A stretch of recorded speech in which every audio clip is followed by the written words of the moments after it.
Day 189. Went up and over Pinchot already. That actually wasn't that bad. It was like over, I think, 3,000 feet of gain because I camped like just shy of 6 miles from the top. But it felt pretty good. I mean, I've noticed yesterday, like Forster and Glen and then Pinchot, they added a little bit of time. Like I wasn't maintaining 3 miles an hour the entire time. It added probably like 25, 30 minutes. I think just because sometimes it's, you know, I'm stopping on the climb or it's like a teeny bit technical, I don't know. But today felt a lot better and easier than yesterday. So I'm hopeful. So next is Mather, and then I drop down, and then I begin the climb up Mirror Pass. I probably won't go there today. It'd be like 36 or 37. Realistically, it really just depends how smooth this day is. If the day was like really nice and faster compared to yesterday, if it was more like the day 2 days ago, and I could do like 37 by 7, then that would be hype, but I'm not banking on it. It'd be plenty fine to get close and then do it for sunrise tomorrow. I'm feeling good. Views, absolutely exceptional.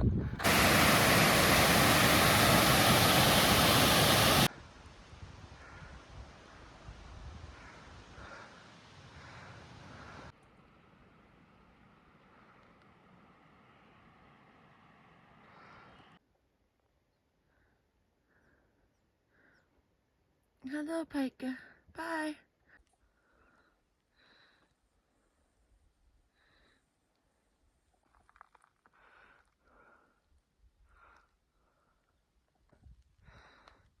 Almost there. Pinchot Pass.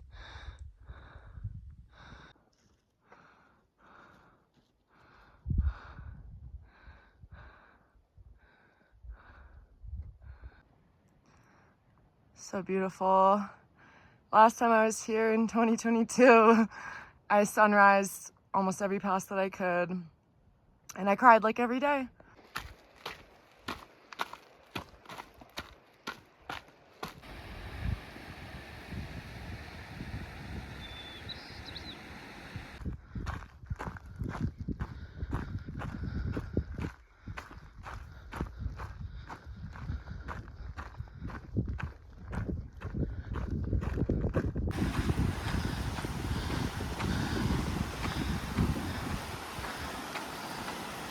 Mather Pass, way over there.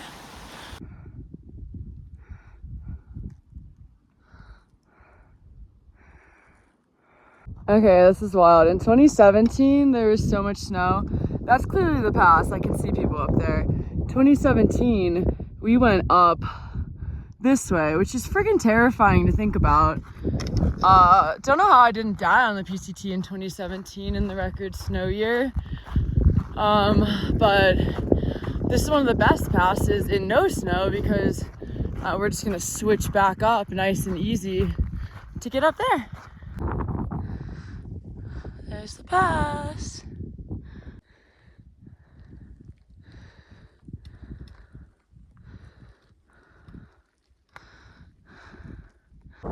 What a dream. Where am I?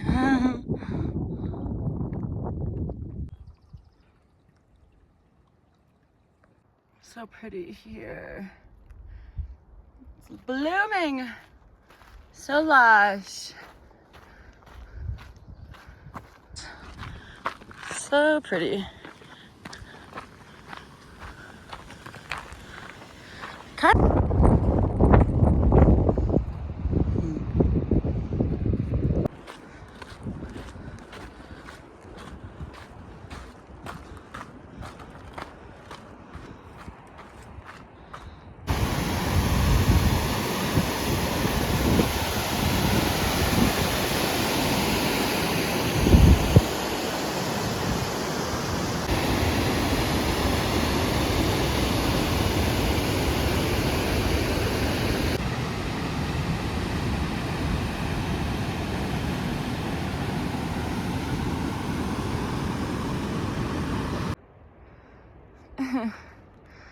What you doing?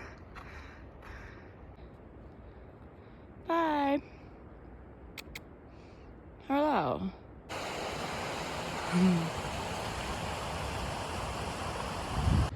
The end.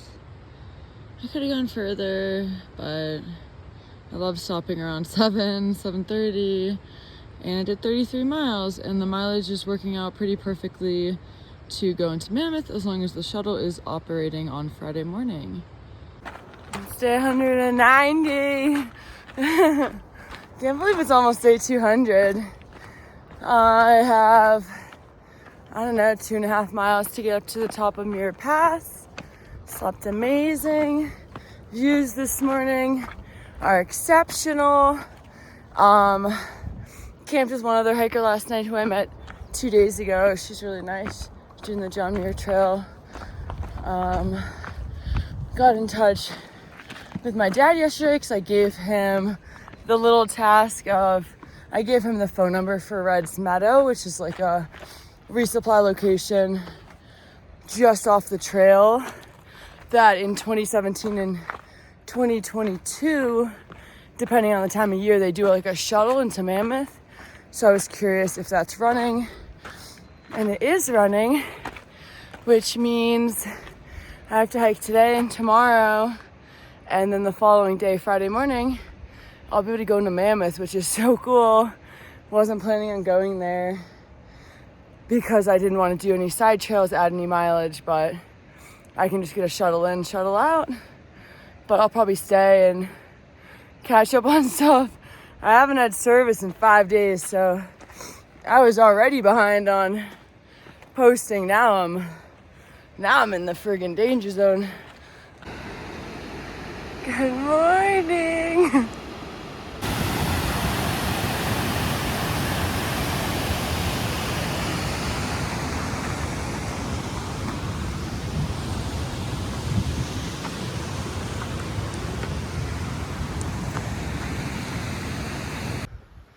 Look at this handsome boy.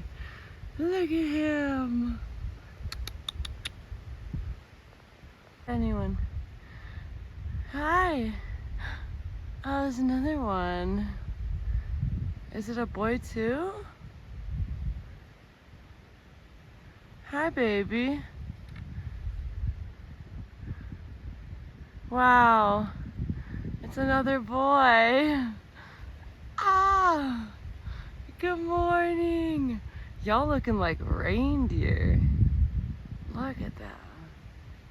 He's so handsome.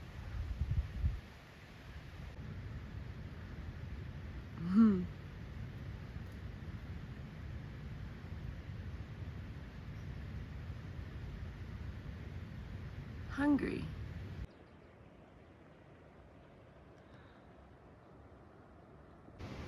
I came from over there. Couldn't tell you which mountains, but I climbed one of those for sure.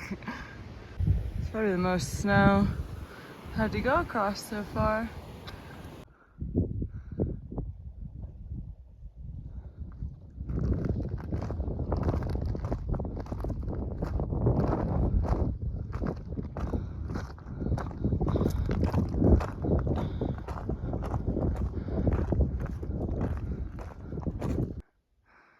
There's the little house. 2 weeks ago, apparently it was like a 4-mile snow traverse. Obviously, who knows what the other side going down entails, but there was very little snow going up. Just this little baby patch. So cute. Let's get out of here. Coming off of Muir Pass, realizing that's the highest I'm ever gonna be again on the PCT, and I won't be higher until Colorado on the CDT, which is crazy. It's really nice. I was like thinking about this a lot when I was wrapping up New Hampshire and Southern Maine, just how hard it was. And I mean, comparatively, this is so much easier, even doing 32 to 37 mile days, hiking for 2 to 4 hours less per day, and going way further than I was at the end of the AT. But this section and that section of these trails are probably the hardest of any of the Triple Crown trails. I mean, the San Juan's, like going west, was a little hard. I was kind of sick when I was there, so it's sort of hard to judge, but I mean, still managed days just as long as this, so it's more like the altitude and things like that that are hard, not so much the actual terrain, because Colorado is graded really similar to the PCT, which is like graded for small children to hike at ease. Small children and horsies. But yeah, all the passes that remain are like 10 to 11,000 feet. I think by the time I pop out at Reds, it'll only be like 10,000 foot passes left.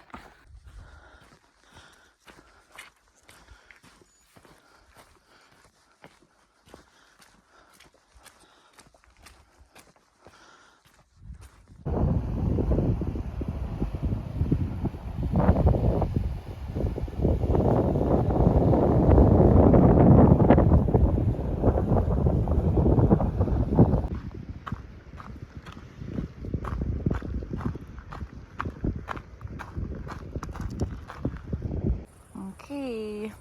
Sometimes, depending on trail conditions, 2017 Evolution Creek was like, I don't know, freaking 10 feet deep and raging. And we did the alternate around it and it was way steep, but slow moving. And then in 2022, the main route, I feel like I didn't even get my feet wet, or maybe just barely. I just saw some guys, they said it's like up to your calf. So that's cool. I'm hoping I don't have to go up or downstream to achieve that because I'm super lazy. Yeah, just walked by, it's noon.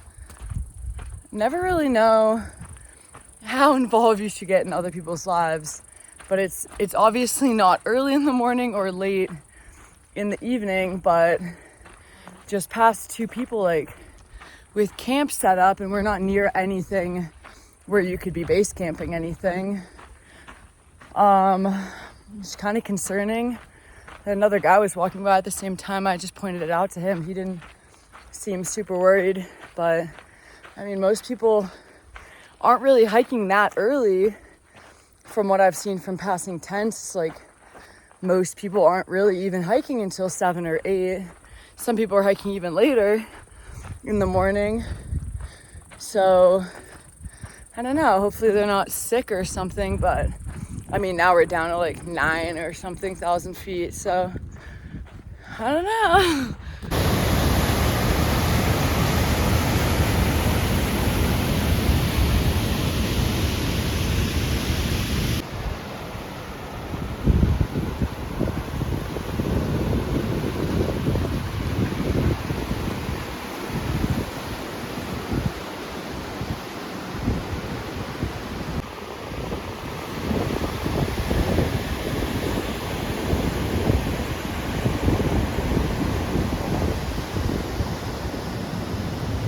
Dang, got a little bit of color. It's been so hot, y'all. I shouldn't even be remotely surprised, and yet I am absolutely shook. The last couple of days, it's like super common when you're overlapping with the JMT that you just pass backpacks. I don't know. Sometimes it's 1, sometimes it's 2.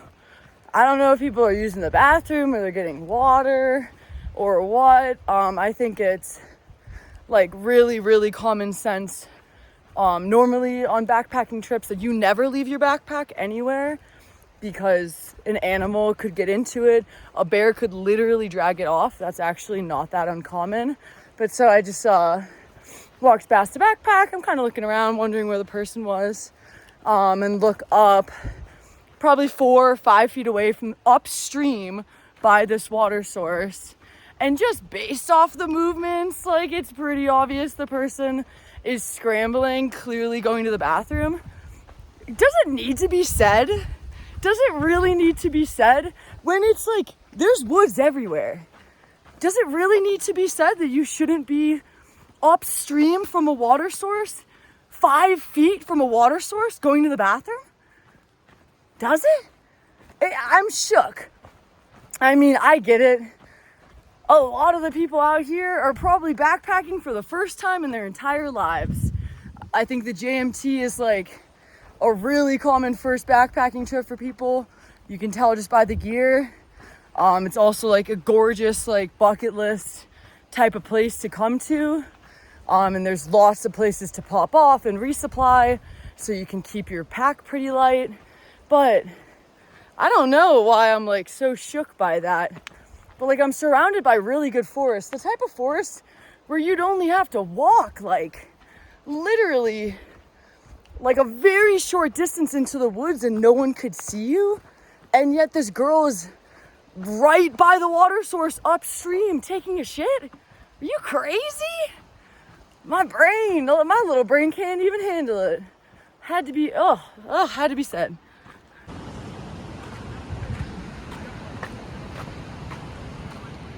I can't even express how giant this tree is. Wow. That's crazy. This tree is fully planted, is on the ground, and is up to my neck. Huge, monster. Friggin' monster trees.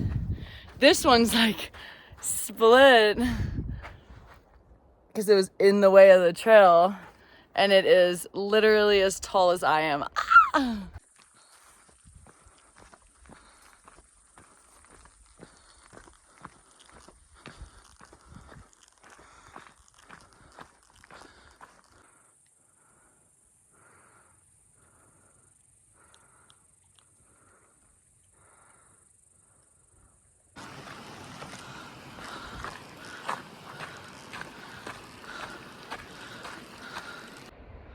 You think that someone's fed this marmot before? He's giving a been fed before kind of vibe.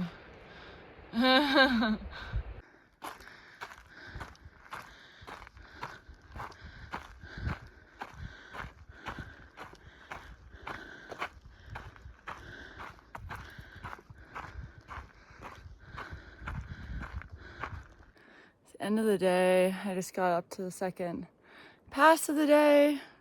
I don't even remember what this is called, but it's one of the lesser passes after Muir Pass. Legs have been great. But right before I made it, I was like half a mile from the top. I just was like, had seen so many really nice tent spots down below, because there's like this gorgeous lake on this side.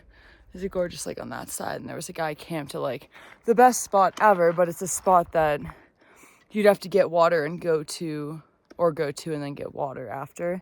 So I just filled up on water, and I have a feeling there's gonna be some really sweet spot coming up.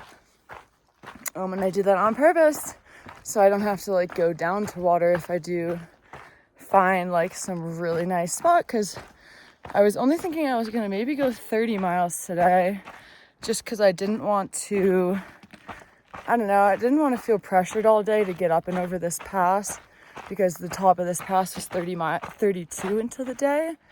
And just like some of these passes it's just slowed me down a teeny tiny bit, not a ton, but enough that it's adding a little bit of time to the day. It's kind of like hard to predict, because I feel like I'm ending the same time every day, but I'm doing somewhere between 32 and 37 in the same amount of time. But so I would have been perfectly satisfied just doing 30 today, and it would have worked to get me into town the day after tomorrow, like when I want to. So the more the merrier. So 32 so far.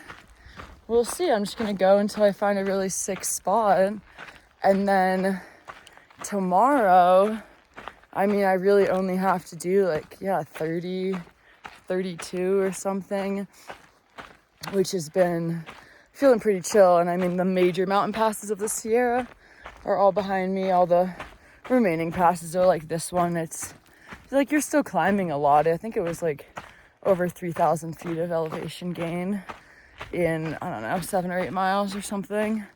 but it's just, yeah, it's not as difficult as some of the other passes.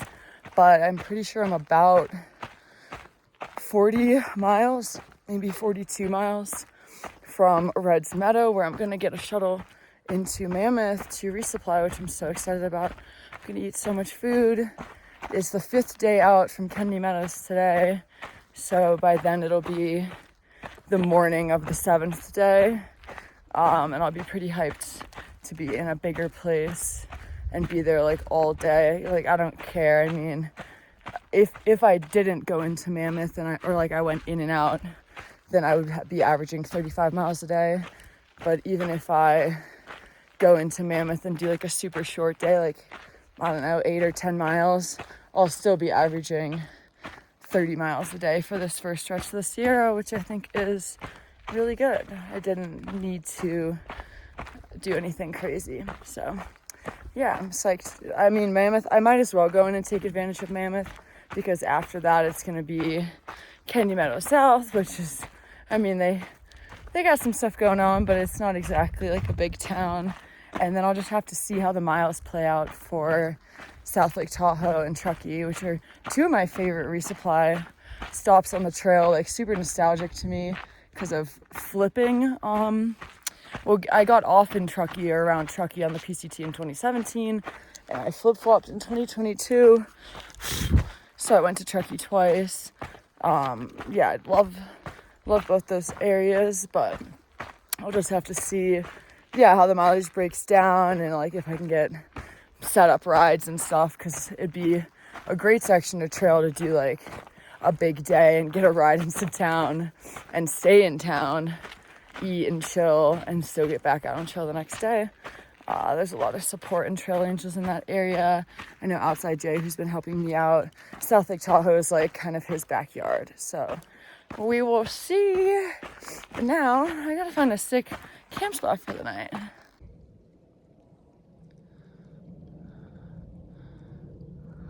Alright, just shy of 33. Almost 6,000 feet of gain. It was actually really like had no elevation gain today. Did like 2,800 feet going up over Mirror Pass, and then had no more elevation gain until the last like 7 miles of the day today.